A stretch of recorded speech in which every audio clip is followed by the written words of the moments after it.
గ్రామాలు పచ్చగా ఉంటేనే దేశం పచ్చగా ఉంటుందని జాతిపిత బాపు అన్నారు. ఆయన కలలు కన్న పల్లెలు ప్రభవించాలి, పల్లెల్లో సంపద పెంపొందించాలి, నిరుపేద ప్రజల ఆదాయ వనరులను పెంచే దిశగా సుస్థిర ఆస్తులను తయారు చేసి వారి జీవన ప్రమాణాన్ని పెంచడానికి కృషి చేయాలి, వారి కళ్ళల్లో ఆనందం విరబూయాలి. ఆ ప్రయత్నంలో భాగంగానే మహాత్మా గాంధీ జాతీయ గ్రామీణ ఉపాధి హామీ పథకం వచ్చింది.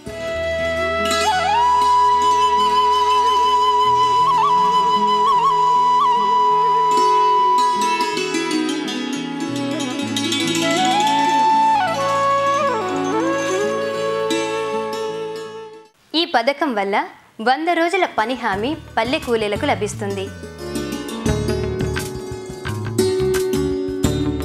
ఈ ఉపాధి హామీ పథకం ఫలవంతమయ్యి మంచి ఫలితాలు ఇవ్వడంలో మేటు పాత్ర అత్యంత కీలకమైంది. అందుకే మేటు విషయ పరిజ్ఞానాన్ని ఎప్పటికప్పుడు మెరుగుపరుచుకోవాలి. విషయ పరిజ్ఞానంతో పాటు విచక్షణ కలిగి ఉండాలి.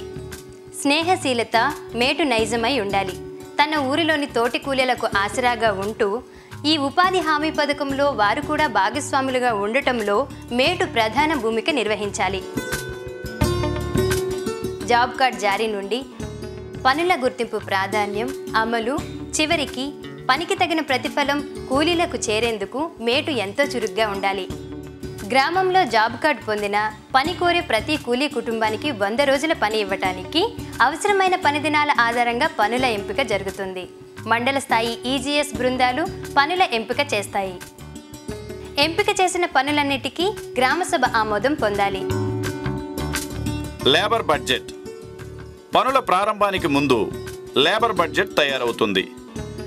లేబర్ బడ్జెట్ ఉపాధి హామీ అమలులో అత్యంత కీలకమైన అంశం కావున దీన్ని గూర్చి మేటు పూర్తి అవగాహన కలిగి ఉండాలి.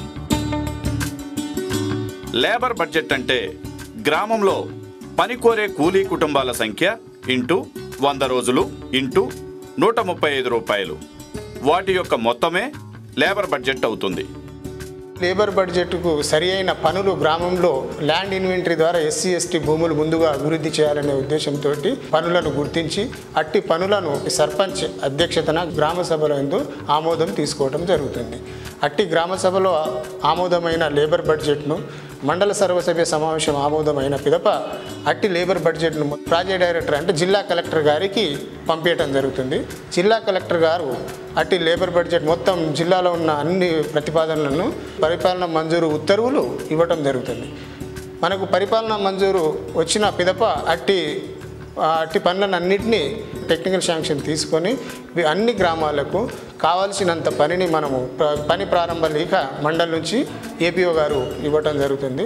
ఇచ్చిన పిదప మనము గ్రామంలో అన్ని గ్రామాలలో ఫీల్డ్ అసిస్టెంట్లు మేట్ల ఆధ్వర్యంలో పనులను చేయటం జరుగుతుంది. ఇప్పుడు ఎస్సీ ఎస్టీలు ఏదైతే ఉన్నదో ప్రిఫరెన్స్ ఫస్ట్ వాళ్ళకి ఇచ్చిన తర్వాతనే మరి సన్నకారు చిన్నకారు రైతులకు పని చేయమని మేము తీర్మానించి మా దగ్గర ఏ అలజడి లేకుండా లొల్లి లేకుండా సామరస్యంగా అందరం కలిసిమెలిసి మాట్లాడుకొని సభలా తీర్మానించుకొని దాన్ని పనులు చేపించుకుంటున్నాం సార్ మా గ్రామాభివృద్ధి గురించి.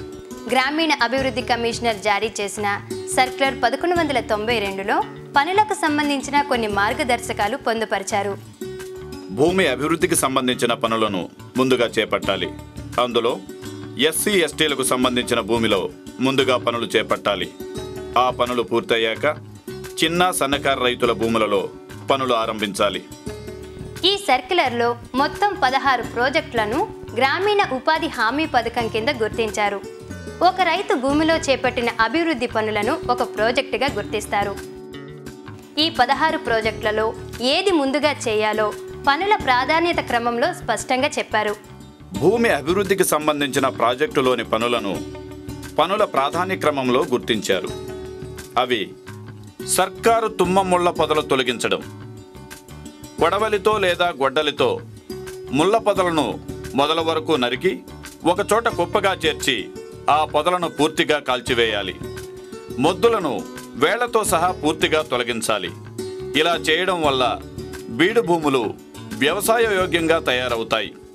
బండరాళ్ల తొలగింపు, నేల కోతను అరికట్టి ఒండ్రు మట్టి కొట్టుకుపోకుండా ఆపడానికి పొలంలోని రాళ్లను తొలగించి రాతి కట్టడాలు కట్టడం, పొలంలోని గులకరాళ్లను ఏరి వాటిని కూడా కట్టడాలుగా వేయడం, కొండవాలు ప్రాంతాల్లో టెర్రేసింగ్ చేయడం, పొలం చుట్టూ సరిహద్దు కందకాలు తవ్వి అక్కడ మొక్కలను పెంచడం, పొలంలో కందకాలు తవ్వి కట్ట వేసి మొక్కలు పెంచడం, ఫారం పాండ్ ఏర్పాటు చేయడం అంటే మెట్ట భూముల్లో వర్షం నీరు నిల్వ చేయడం, పూడిక మట్టిని రైతు పొలాలకు తరలించడం, చౌడు భూముల్లో జిప్సం వేయడం, భూమి లోతుగా దుక్కి దున్నడం, నాగలితో దున్నడం, భూసారాన్ని పెంపొందించే పప్పు ధాన్యాల్లాంటివి బీడు భూముల్లో వేయడం, కంపోస్ట్ ఎరువుల గుంత తీయడం, చిన్న ఊట చెరువులను నిర్మించడం, మెట్ట భూముల్లో ఉద్యానవనాల పంటలు.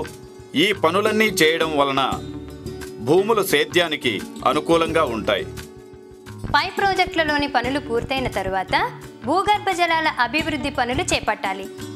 అవి చెక్ డ్యామ్ నిర్మాణం, చెక్ వాల్ నిర్మాణం, కొండ దిగువ ప్రాంతాలలో నీటి నిల్వ కందకాలు, భూగర్భ డ్యామ్ నిర్మాణం, డకౌట్ పాండ్, చిన్న ఊటకుంట నిర్మాణం, ఊటకుంట నిర్మాణం, ఖండిత కందకాల నిర్మాణం, కొండవాలులో రాక్ఫిల్ డ్యామ్స్ నిర్మాణం, కొండవాలులో విడిరాళ్ల కట్టల నిర్మాణం, సంకేన్ పిట్స్ నిర్మాణం. వీటి తర్వాత అడవుల పెంపకం ప్రాజెక్ట్. వీటిలో బయోమాస్ నర్సరీ పెంపకం, బోడిగుట్టలపై మొక్కల పెంపకం, పెరటి తోటల పెంపకం, చింత చెట్ల పెంపకం, పశువుల నిరోధక కందకాలు. వీటి తర్వాత పశుగ్రాస అభివృద్ధి పనులు మరియు సంరక్షణ పనులు చేపట్టాలి. అవి బహువార్షిక పశుగ్రాస ఉత్పత్తి, మేలుజాతి పశుగ్రాసం, జొన్న మొక్కజొన్న పెంపకం, పాతరగడ్డి తయారు చేసుకోవడం, సిల్విపాచర్ పశుగ్రాసం చెట్లు మరియు గడ్డి పెంపకం, హజుల్లా ఉత్పత్తి, ఏపీబిఎన్ గడ్డి పెంపకం నర్సరీలు. ఆ తరువాత సిపిఆర్ ల్యాండ్ డెవలప్మెంట్ ప్రాజెక్ట్ పనులు చేపట్టాలి. ఈ ప్రాజెక్టులో పశువుల నిరోధక కందకాలు, కందకాలు మరియు కట్టెలపై మొక్కల పెంపకం, అగ్ని నిరోధక కందకాలు, సీడ్ డిబ్లింగ్, కొండ దిగువ ప్రాంతాలలో నీటి నిలువ కందకాలు, ఖండిత కందకాలు, మినీ పర్కులేషన్ ట్యాంక్, మొక్కల పెంపకం. వీటి తరువాత చేయవలసిన ప్రాజెక్ట్ ఇరిగేషన్ డ్రైన్ మరియు ఇరిగేషన్ కెనాల్ పనులు, ఫీడర్ కెనాల్ పూడిక తీయడం, పంట కాలువల్లో పూడిక తీయడం, కొత్త ఫీడర్ కాలువలు తవ్వటం, కొత్త పంట కాలువలు తవ్వటం, ఇరిగేషన్ డ్రైన్స్లో కిక్కిరిస తొలగించటం, కాలువలలో గుర్రపు డెక్కలు తొలగించటం. ఈ పనుల తర్వాత వరద ముంపు ప్రాంతాలలో భూమి అభివృద్ధి మరియు ఇతర పనులను చేపట్టాలి. వరద భూముల్లో ఇసుక మేటలను తొలగించడం, పూడికలను తొలగించటం, వరద గ్రామాల్లో చెరువుల గండ్లు పూడ్చటం, తెగిన రహదారులకు మరమ్మతులు చేయటం. వీటి తరువాత చేయవలసిన ప్రాజెక్ట్ ఎస్సీ ఎస్టీల చేపల మరియు రొయ్యల చెరువుల వలన సారం కోల్పోయిన భూముల్లో పనులు. అవేంటంటే భూమిని చదును చేయటం, భూమిలో జిప్సం వేయటం. తరువాతి ప్రాజెక్ట్ ప్రభుత్వ సంస్థల భూముల్లో అభివృద్ధి పనులు. అవేంటంటే ప్రభుత్వ విద్యా సంస్థల్లోకి పశువులు రాకుండా పశు నిరోధక కందకాలు తవ్వడం, ప్రభుత్వ సంస్థల భూమిని చదును చేయడం, ప్రభుత్వ విద్యా సంస్థల్లో మొక్కలను పెంచడం. తరువాత చేపట్టవలసిన ప్రాజెక్ట్ త్రాగునీటి చెరువుల పనులు. వీటిలో పశువుల చెరువు పూడిక తీయడం, మంచినీటి చెరువుల పూడిక తీయడం. తరువాత చేపట్టవలసిన ప్రాజెక్ట్ వరద నిరోధక పనులు.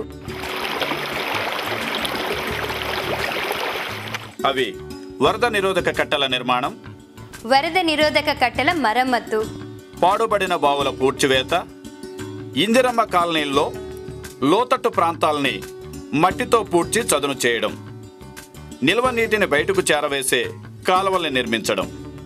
చివరిగా చేపట్టాల్సిన ప్రాజెక్ట్ గ్రామీణ రహదారుల అనుసంధాన ప్రాజెక్ట్. వ్యవసాయ పొలాలకు అప్రోచ్ రోడ్ నిర్మాణం, శ్మశాన వాటికలకు అప్రోచ్ రోడ్ నిర్మాణం, ప్రభుత్వ కార్యాలయాలకు అప్రోచ్ రోడ్ నిర్మాణం. ఆయా ప్రాజెక్టులను అందులోని పనులను వివరించిన వరుస క్రమంలో చేపట్టాలనే విషయాన్ని మేటు తెలుసుకొని ఉండాలి. అతని తోటి కూలీలకు అవగాహన కలిగించాలి.